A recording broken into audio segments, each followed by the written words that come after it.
নমস্কার। আজ আমরা একটা অত্যন্ত দুঃখজনক ঘটনার দিকে ফিরে তাকাব।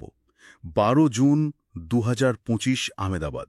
হ্যাঁ, এয়ার ইন্ডিয়া ফ্লাইট AI-171 একটা বোয়িং 787 ড্রিম লাইনার আহমেদাবাদ থেকে লন্ডন যাচ্ছিল।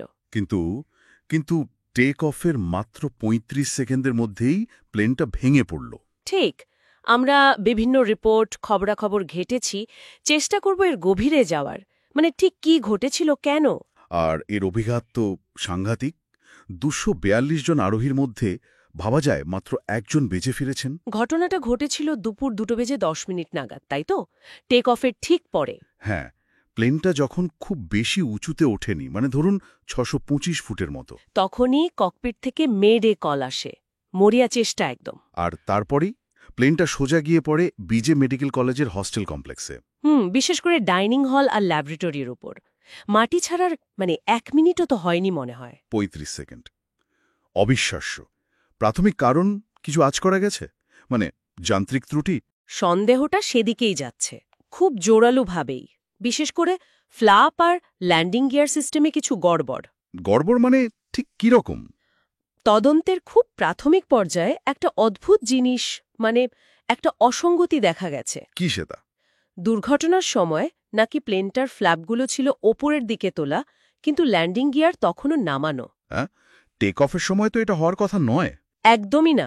টেক অফের সময় তো ফ্ল্যাপ নিচে থাকে লিফট পাওয়ার জন্য, আর ল্যান্ডিং গিয়ার যত তাড়াতাড়ি সম্ভব তুলে নেওয়া হয়।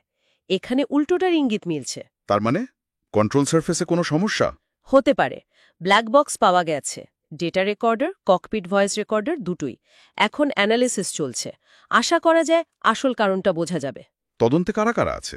মানে ডিজিসিএ তো আছেই। হ্যাঁ, ভারতের ডিজিসিএ, এএআইবি তো বটেই, সঙ্গে ইউকের এএআইবি, আমেরিকার এনটিএসবি, এফএএ, এমনকি বোয়িং নিজে, আর ইঞ্জিন যারা বানিয়েছে জিএ এরোস্পেস, তারাও আছে। বেশ বড় আন্তর্জাতিক তদন্ত। 30 জন যাত্রী, 10 জন ক্রু, মোট 242। মারা গেলেন 241 জন। হুফ, বেশিরভাগই ভারতীয়, প্রায় 169 জন। ব্রিটিশ নাগরিক ছিলেন 53 জন, পর্তুগিজ ক্যানেডিয়ান নাগরিকও ছিলেন। আর সেই একমাত্র সার্ভাইভার বিশ্বাস কুমার রমেশ, 40 বছর বয়স, ব্রিটিশ ভারতীয়, সিট নম্বর ছিল 11A। কি বলছেন উনি?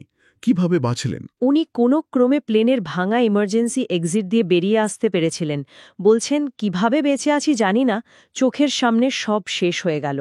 খুব মর্মান্তিক হল, ওনার ভাই অজয় কুমার রমেশও ওই প্লেনেই ছিলেন, তিনিও মারা গেছেন। ওহ না, শুধু প্লেনের ভেতরে নয়, মাটিতেও তো ভয়ানক ক্ষতি হয়েছে। হ্যাঁ, বিজে মেডিকেল কলেজে 3 জন ডাক্তার মারা গেছেন। ডক্টর আরিয়ান রাজপুত, ডক্টর মানব ভাদু, ডক্টর রাকেশ দেওরা, সবাই তরুণ। একজন ডাক্তার তো নিখোঁজও বলছেন। হ্যাঁ, ডক্টর জয়প্রকাশ চৌধুরী। আর একজন গর্ভবতী চিকিৎসকের স্ত্রীও মারা গেছেন। প্রায় 50 জন ছাত্রছাত্রী আহত, 4 জনের অবস্থা বেশ খারাপ। এই একই ঘটনায় গুজরাতের প্রাক্তন মুখ্যমন্ত্রী বিজয় রূপানীও প্রাণ হারালেন। 68 বছর বয়স হয়েছিল। উনিও এই ফ্লাইটে ছিলেন, পরিবারের সঙ্গে দেখা করতে লন্ডন যাচ্ছিলেন সম্ভবত। একটা দুর্ঘটনা কত স্তরে যে আঘাত হানল। অন্যদিকে আবার ভাগ্যের খেলাও আছে, কেউ কেউ তো অল্পের জন্য বেঁচেও গেছেন। হ্যাঁ, শোনা যাচ্ছে কয়েকজন শেষ মুহূর্তে ফ্লাইটটা ধরতে পারেননি, বা হয়তো টিকিট ক্যান্সেল করেছিলেন। 3-4 জন এমন আছেন বলে খবর। একটা ফরচুনার গাড়ির গল্পও ঘুরছিল। ওহ, ওইটা? না, ওটার কোনো ভিত্তি পাওয়া যায়নি, ওটা গুজব বলেই মনে হচ্ছে। কিন্তু সবচেয়ে বড় প্রশ্ন যেটা উঠছে, এটা তো বোয়িং 787 ড্রিমলাইনারের প্রথম প্রাণঘাতী দুর্ঘটনা। ঠিক, তাই স্বাভাবিকভাবেই 787 মডেলের সেফটি রেকর্ড আর এয়ার ইন্ডিয়ার রক্ষণাবেক্ষণ পদ্ধতি নিয়ে বিরাট প্রশ্ন উঠে গেছে। এয়ার ইন্ডিয়া বা টাটা গ্রুপ কি বলছে? তারা গভীর শোক জানিয়েছে, ক্ষতিগ্রস্ত পরিবারগুলোকে সব রকম সাহায্যের আশ্বাস দিয়েছে।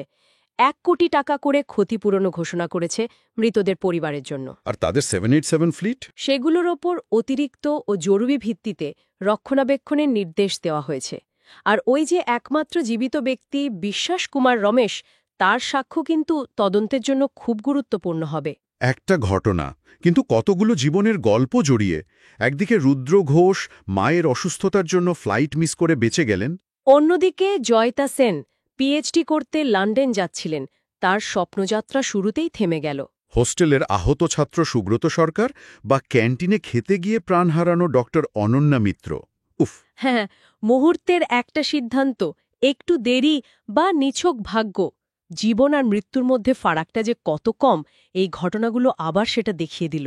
সব মিলিয়ে দেখলে একটা ভয়াবহ দুর্ঘটনা, একজনের অলৌকিক উদ্ধার, মাটিতে ব্যাপক ক্ষতিক্ষয়, একজন বিশিষ্ট ব্যক্তির মৃত্যু, অনেক তরুণ প্রতিভার চলে যাওয়া, আর একটা জটিল আন্তর্জাতিক তদন্ত। একদম, আমাদের হাতে থাকা তথ্যগুলো তাই বলছে। এটা শুধু একটা দুর্ঘটনা নয়, এটা বিমান নিরাপত্তা, জরুরি অবস্থার প্রস্তুতি, প্রযুক্তির ওপর আমাদের নির্ভরতা, এই সব নিয়ে অনেকগুলো জরুরি প্রশ্ন তুলে দিয়েছে। ক্ষতিগ্রস্তদের প্রতি সমবেদনা তো রইলই, কিন্তু ভবিষ্যতের জন্য সতর্কতা যে আরও কতটা দরকার সেটাও বোঝা যাচ্ছে। শেষ করার আগে একটা জিনিস শুধু ভাবনার জন্য রেখে যাই। দেখুন, একজনের এভাবে বেঁচে ফেরাটা যেমন একটা আশার আলো দেখায়, প্রায় অসম্ভবকে সম্ভব করে তোলে, তেমনি 241টা জীবনের এরকম আকস্মিক অবসান জীবনের অনিশ্চয়তাটাকে খুব কঠিনভাবে সামনে এনে দেয়। এই ঘটনাটা প্রযুক্তি, সেফটি সিস্টেম আর যাকে আমরা ভাগ্য বলি, সেই অদৃশ্য খেলার প্রতি আমাদের ধারণাকে কিভাবে প্রভাবিত করতে পারে, এটা হয়তো ভাবার মতো একটা বিষয়।